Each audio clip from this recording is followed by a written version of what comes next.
ball has the same amount of curvature this way as it does this way. Unless the Earth is pear-shaped, as Neil Tyson describes. What? He thinks it's pear-shaped? Why does he think that? Check it out. So you spin, when you spin pizza dough, it kind of flattens out. Yeah. Gets wider in the middle. And so Earth, throughout its life, even when it formed, it was spinning. And it got a little wider at the equator than it does at the poles. So it's not actually a sphere. It's oblate. And officially it's an oblate spheroid. That's what we call it. But not only that, it's slightly wider below the equator than above the equator. A little chubbier. A little chubbier. Yeah. Chubby's a good way. It's like pear-shaped. What the? Right? I don't even think he knows what he's talking about anymore. But wait, there's more. It's not just Neil Tyson talking here. Like, this whole thing about the pear-shaped Earth goes all the way back to high school textbooks. Check this out. What are they teaching? Yeah. Well, School? yeah, they teach this kind of stuff in school, and Mom and I talked about it a little while back, and I'll show you a clip from that real quick. Because of these differences in the Earth's circumference, the Earth is more accurately described as an oblate spheroid, a slightly flattened sphere. The spinning of the Earth on its axis causes the polar regions to flatten and the equatorial zone to bulge. Yeah. Chubby's a good way. It's like pear-shaped. Now check this out.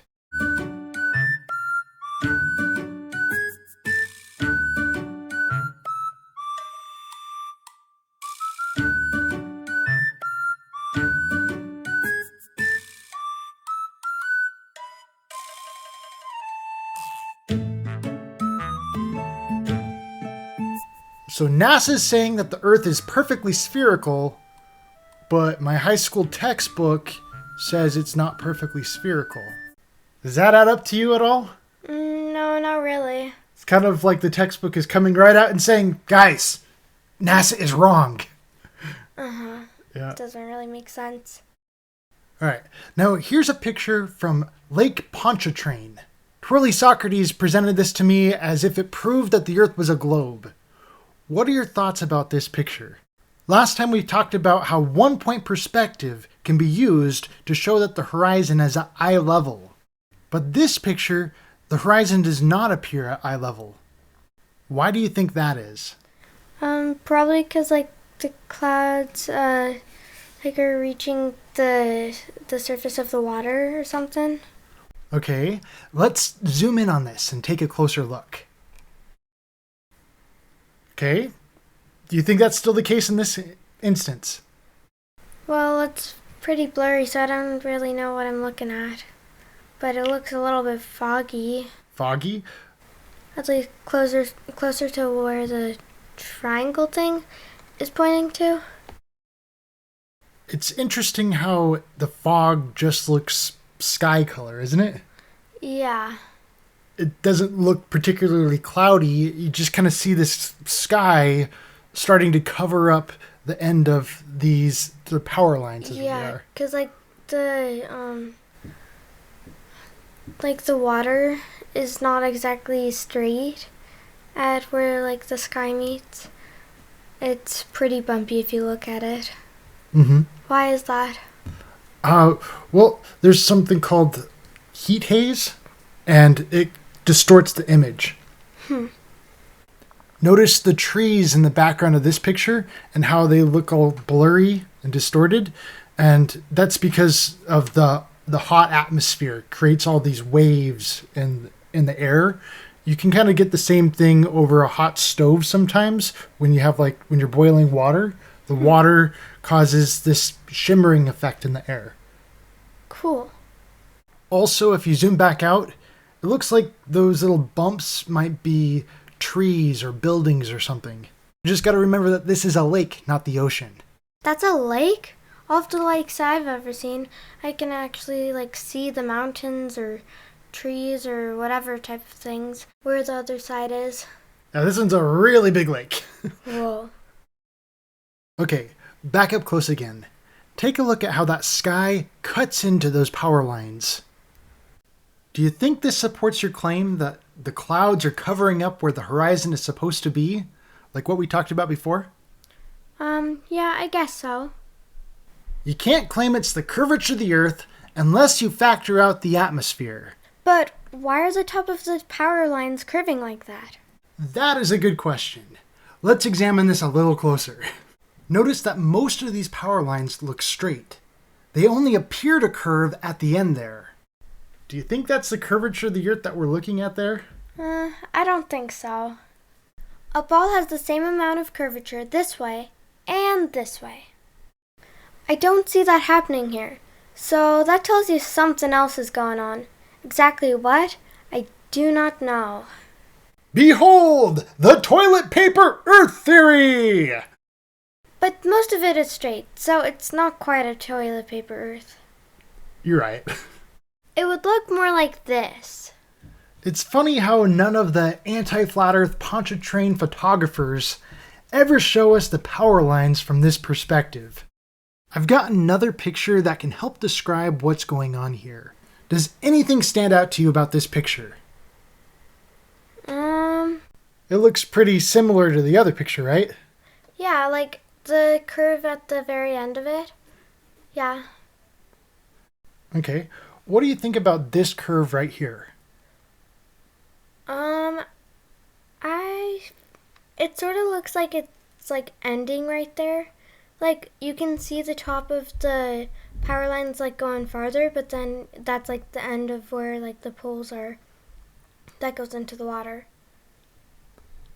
The bottom looks like it's curving a lot more than the top there, doesn't it? Yeah. Looks like it's trying to curve around the edge of a quarter there. Just do a full 180.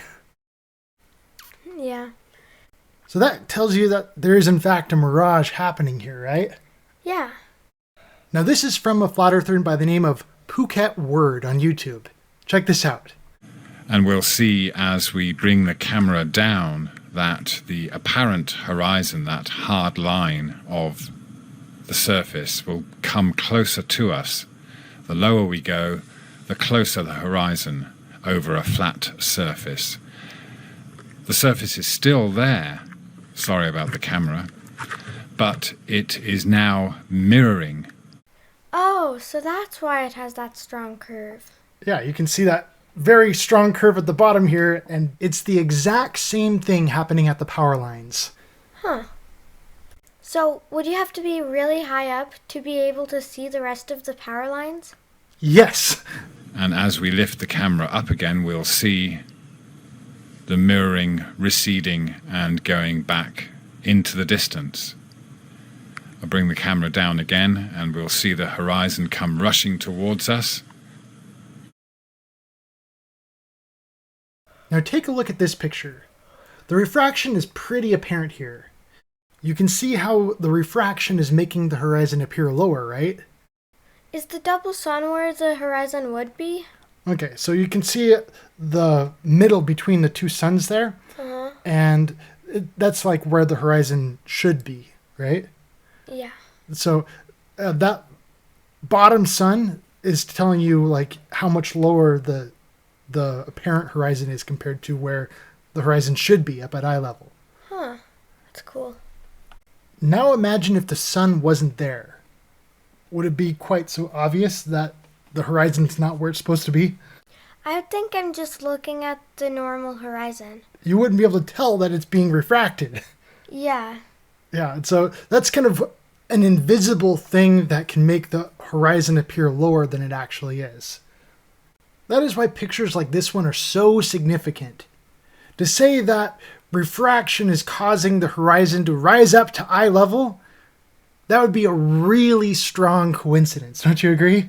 Yeah. Now, Soundly is an anti-flat earther who is largely responsible for these Lake Pontchartrain arguments. Let's hear what he has to say on this matter. What we actually see is them curving over the horizon. I don't exactly see them curving at the bottom. I see them more of like floating off of the horizon. Now basically the only way you can actually see the curve is at an angle like this. Otherwise, the horizon will appear straight because the curved part goes behind the horizon. So this is the only place that you can see the curve from this angle. You can't see the angle. You can't see the curve from any other angle. Yeah. But anyway, if you zoom in on this image a little bit here, or if I zoom in correctly, you can see this shadow back here. That's the tall tower. And if we go to the image on the other side, which is this way, I guess. Yes, here it is. So in this image, you can see the tower a little clearer right here. But it's interesting, you can see a mirage definitely in this picture and also the previous picture. Hey, he acknowledges a mirage that's taking place here. That's something. You can go back and look at it if you'd like to. Here it is. There's definitely a mirage here forming. And let's go back to this. Oh, this isn't a good one there. Where's the good one? Well, I guess they're both about the same, but you can definitely see this tower back here. It's getting cut off by this mirage here. You can see the bases are starting to get cut off by the mirage here. But the important thing to note is that these towers are definitely curving over the horizon right here. Show us this from above, then to the side, and then you'll have a stronger argument. For sure. That's because the surface of the water is curving. So everyone that keeps saying, show me curving water, well, here it is. Here's the curving water. These towers go straight across it, and they obviously curve. Yeah, I don't think so. This message has been brought to you by the Flat Earth Institute of Science. With a shout out to our Flat Earth friends at jadecals.com. Thank you for watching. And I'm happy to say that since then, Soundly has quit and no longer makes anti-Flat Earth videos. Hooray! Yay! Wait, but you gotta know, let me just so you understand. We've been fed a lie our entire, I want to call it a lie. We've been fed. It's a point of view thing, I think. Earth has been misrepresented to us by geologists. I totally agree, Neil.